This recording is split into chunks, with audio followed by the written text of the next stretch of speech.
The collapse of Yugoslavia in the 1990s is usually told as this story of ethnic hatred and religious conflict, a multi-religious state that simply fell apart when the Yugoslav dictator Josip Broz Tito died and could no longer rule with an iron fist.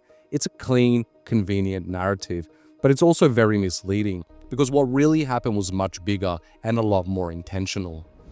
The breakup of Yugoslavia was the result of systematic external interference. Western powers, mainly the United States, Germany, and NATO, played a critical role. We're talking about economic sabotage, political manipulation, media distortion, and ultimately military intervention. But why? Why target Yugoslavia? What made this country so problematic for the Western powers? Well, that's exactly what we're going to get into today. How Yugoslavia fell apart, why it fell apart, and who really benefited from its collapse. If you want more geopolitically grounded analysis, hit that like, share, and subscribe button so you too can be a sovereign thinker. And remember, your donations keep this channel alive. With that said, let's dive in. At the heart of Western hostility toward Yugoslavia was its unique geopolitical identity. Unlike the majority of Europe during the Cold War, who were either under US or Soviet control, Yugoslavia forged an independent path after Tito's break with Joseph Stalin in 1948. This path was thanks to the fact that Yugoslavia sat at a crossroads of southeastern Europe, and if neither bloc could absorb the country, well, the best option for both Moscow and Washington was to make Yugoslavia a strategic neutral buffer, and this arrangement worked well for the two superpowers, but it also worked very well for Belgrade. This neutral buffer status afforded Yugoslavia all sorts of unique advantages and opportunities. Economically, it developed a decentralized work and management system, a kind of mix between central planning and market principles, or as they call it, market socialism. And diplomatically, it kept strong relations with both Washington and Moscow and their respective satellite states as well. Additionally, Yugoslavia became both the leading and founding member of the Non-Aligned Movement, or NAM, which was a global coalition of states trying to remain independent from both superpowers. It's important to remember the intense situation the world was in during the Cold War. Many countries outside the two blocs were often trying to figure out how to navigate this intense rivalry. This is where Yugoslavia's appeal was truly noticed. Yugoslavia's model, which was socialist but open, communist but unaligned, offered a third way in this intense bipolar world. Also, its location was wedged right in the middle of these two competing superpowers, and yet it was balancing the relations of both these countries that to many was awe-inspiring, and that made it influential. Yugoslavia had far more diplomatic weight than you'd expect for a country of its size, punching well above its weight class. Take the Yugoslav passport for example. It was one of the most accepted passports in the world at the time, with access to the East, the West, and the non-aligned Third World. But where their diplomatic clout really took a shine was on the global stage. On many occasions, Yugoslavia was able to coordinate and launch and even lead initiatives that sometimes ran in contradiction to the two superpowers' interests. For example, during the 1973 Yom Kippur War, Yugoslavia helped coordinate a diplomatic push by the NAM countries at the United Nations that directly challenged US support for Israel. In fact, declassified US documents from the US National Security Archive showed that Israel resisted ceasefire efforts during that war, but was eventually forced to negotiate due to the pressure from NAM states. As the historian Richard Falk noted, the assertiveness of the non-aligned movement in forums like the Security Council was a serious thorn in the side of US strategic planning. However, considering Yugoslavia's unique neutral buffer status, there was not much the US could do about this. As long as the Soviet Union existed, Yugoslavia's neutral buffer status was too useful for Washington and vice versa for Moscow. Essentially, in a lot of ways, Yugoslavia had a get-out-of-jail-free card. But this reality suddenly changed in the 1990s when the Soviet Union collapsed. The Cold War was over, there was no need for a buffer zone in Europe anymore, and just like that, Yugoslavia became a target. This third way Yugoslavia represented no longer worked in this new neoliberal global order that was emerging after the Cold War.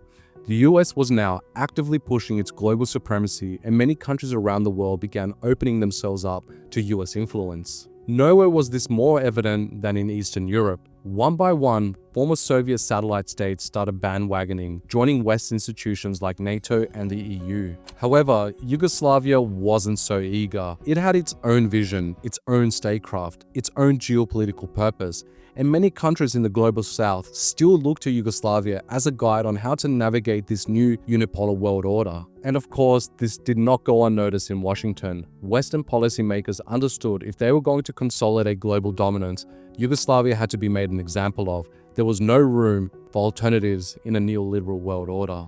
It's important to note the US is a ruthless great power, especially when its interests stretch beyond its national borders. And that's not to single them out.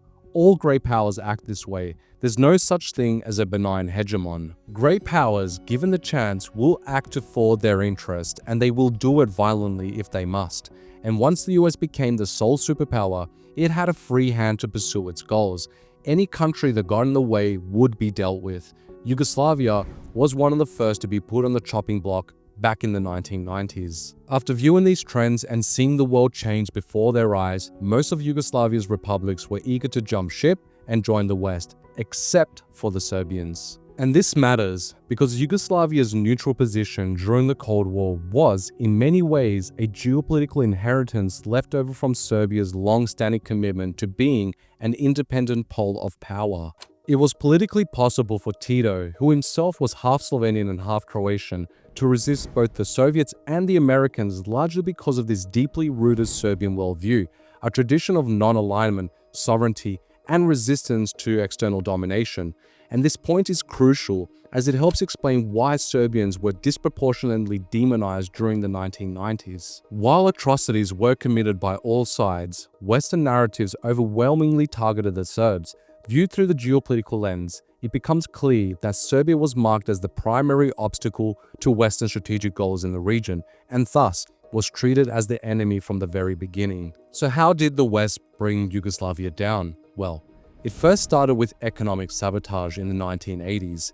Yugoslavia had racked up foreign debt, and the IMF and World Bank stepped in.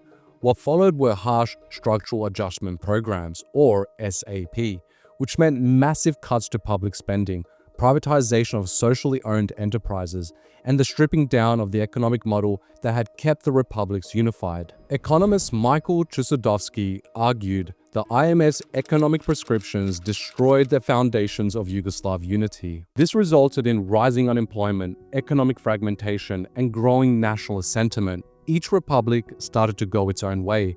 But the key point here is that this wasn't spontaneous, it was triggered by Western economic intervention. And as the economy collapsed, the country was becoming a fertile ground for extremism, and tensions within Yugoslavia escalated. Desperation breeds extremism, and the West did not act as a neutral mediator. Instead, it threw its support behind right-wing nationalist factions, particularly those seeking to break away from Yugoslavia, many of whom openly idealized the Nazis. And then came the tipping point. Germany announced that it intended to recognize Slovenia and Croatia shortly after they declared independence. Lord David Owen, a former EU peace envoy, admitted that Germany's premature recognition of Slovenia and Croatia was a trigger for war. Meanwhile, the US was playing its own double game. While publicly advocating for peace and unity, it simultaneously engaged in what has been now described as a dual-track policy. Basically, this means the US was supporting the territorial integrity of Yugoslavia on the one hand, while on the other, covertly encouraging right-wing separatist leaders and preparing for the disintegration of the country. The goal was simple: to break Yugoslavia apart, have each republic absorbed by the West, utterly dependent on the West, and have them align with Western interests. While all this was going on, the Western media ran a one-sided story. As I already mentioned, throughout the 1990s, Serbians were painted as the sole aggressors in the Yugoslav wars. Photos of Serbian paramilitaries dominated the headlines, while atrocities committed by Croats or Bosnian Muslims were often downplayed or even ignored. As they say, in war, truth is the first casualty, and the Western media went to war. Eventually, as the war raged on, the West began supporting various groups militarily and even got involved directly themselves.